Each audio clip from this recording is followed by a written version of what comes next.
Hi and welcome to my channel. Welcome back if you have been here before. It is a pleasure having you. Today we are going to take a look at the Celtic Cross and a couple of options for it. For beginners, I do recommend that you use either the Celtic Cross or the 5-card cross and stick with those until you read pretty well, you don't waver in your intuition and your reads and stuff like that. So before we look at the diagrams, what I always suggest for beginners is that you always have a question in mind. And the reason behind that is because if you go into a read with no question in mind, there's an infinite amount of possibilities of what the read could mean. And then, so always have a question in mind, shuffle your cards the exact same way every time, and always use a spread. I would suggest actually you use the exact same spread every time until you're sure of yourself and you don't waver in your readings. So I also do recommend that you journal all of your readings so that you can come back at a later time and lay it back out and look at it through a new lens. Especially like if you pull a read that causes you some anxiety or an emotional response, you can come back at a later time and you can relay it out and re-look at it. So today I'm going to be using the Llewellyn's Classic Tarot by Barbara Moore in the mini edition. If you would like to see these cuties further, go to my playlist section, and there is a playlist titled Deck Review Tarot, and they are in there. So let's take a look at the first one. These are both very similar. There's only two positions different with them, but I wanted to give you a couple of examples. So I also do highly recommend that you always have a diagram and you have it like sat up like that for your physical brain to see the parameters that it needs to follow. So there's less wiggle room for your physical brain to mess with you. So here's the first one. Position 1 is situation. Position 2 is challenge or obstacle. Position 3 is what is supporting the situation. Position 4 is the current thoughts. Position 5 is what is in the past. Position 6 is what is to come in the near future. Position 7 is how you see yourself. Position 8 is how others see you. Position 9 is your hopes or fears. And position 10 is likely outcome. So I would have that sat up like this for your physical brain to be able to see the parameters that you're expecting. So shuffle.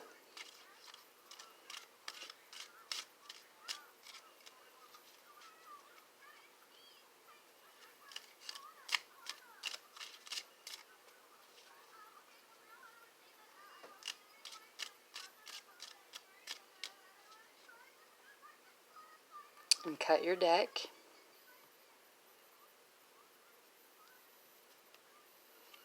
And then you're going to lay out in this manner. So position 1, position 2, position 3. I'm going to have to move these guys. Let's move you guys over here. Position 4, position 5, position 6, position 7, position 8, position 9, and position 10. And mine have to overlap a little bit so you guys can see them all. So position 1 with the Six of Pentacles here is the situation. Position 2 is the obstacle or challenge, and that's the Four of Wands right here. Position 3 is what is supporting the situation with this Ace of Cups. Position 4 is your current thoughts with the Queen of Cups. Position 5 is what is in the past with this Two of Cups. Position 6 is what to come in the near future with this Queen of Swords. Position 7 is how you see yourself with this Ace of Wands.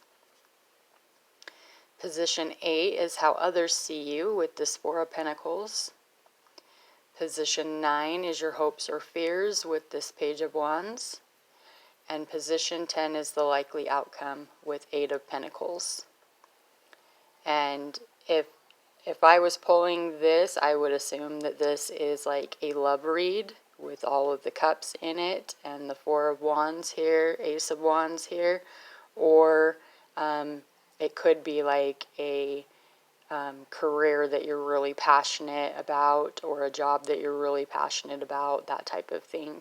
But like I said, it always depends on the question asked, so it's very important to have a question. So that's how you would lay out and read the first example of the Celtic Cross. You want to make sure that you keep all the positions in their positions and look at them through the lens of that's the position that they are in. So there was that one. Like I said, these are very similar. There's only two positions that are different, which are position 7 and 8. So with this one, position 1 is situation. Position 2 is challenge or obstacle. Position 3 is what is supporting the situation. Position 4 is the current thoughts. Position 5 is what is in the past. Position 6 is what is to come in the near future. Position 7 is your power. Position 8 is influenced by those around you. Position 9 is your hopes or fears. And position 10 is likely outcome. So have your diagram up for your physical brain to be able to see it. Shuffle your cards with your question in mind.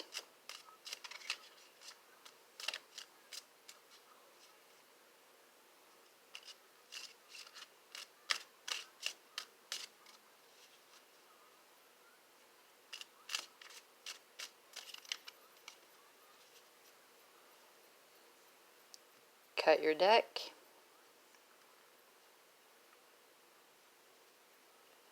And lay out your spread. So position 1, position 2, position 3, position 4,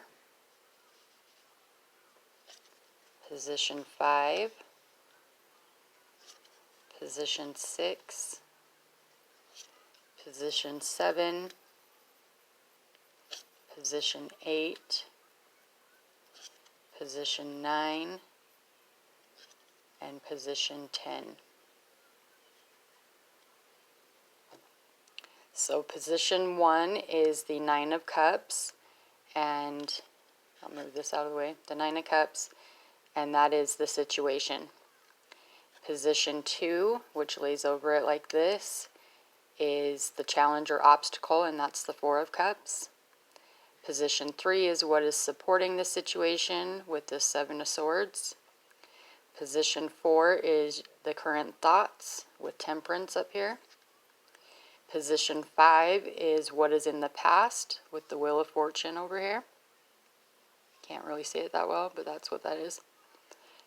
Position 6 is what to come in the near future with Death. Position 7 with this Four of Swords down here is your power. Position 8 with the Ace of Swords is influenced by those around you. Position 9 with the Seven of Pentacles is your hopes or fears. and position 10 with the Hanged Man is the likely outcome. So you want to stay within your positions while you're reading. Make sure you have your question in mind. You shuffle the same way every time. You're using the same spread. You have a diagram of your spread in front of you for your physical brain. I do highly recommend you journal all of your reads. You can use this spread if you're brand new. You can use it, advanced readers will use it. I still use it from time to time depending on what type of question I'm asking and the answers that I'm looking for. And there are more advanced ways that you can read this spread. For now, we'll just stick with the basics. Assuming that it's all beginners watching this video, I will do another Celtic Cross video with advanced ways to read this spread. It is a very helpful spread, that's for sure. So that's how you will lay out and read the Celtic Cross with a couple of examples that you can use. So I'll show you the diagrams again so you can make your own.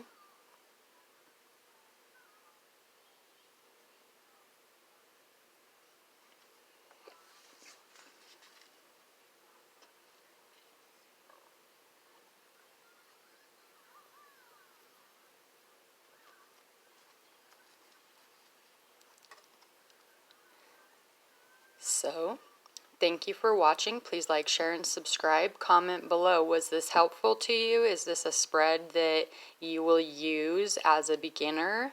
If you're advanced, do you use this spread and enjoy this spread?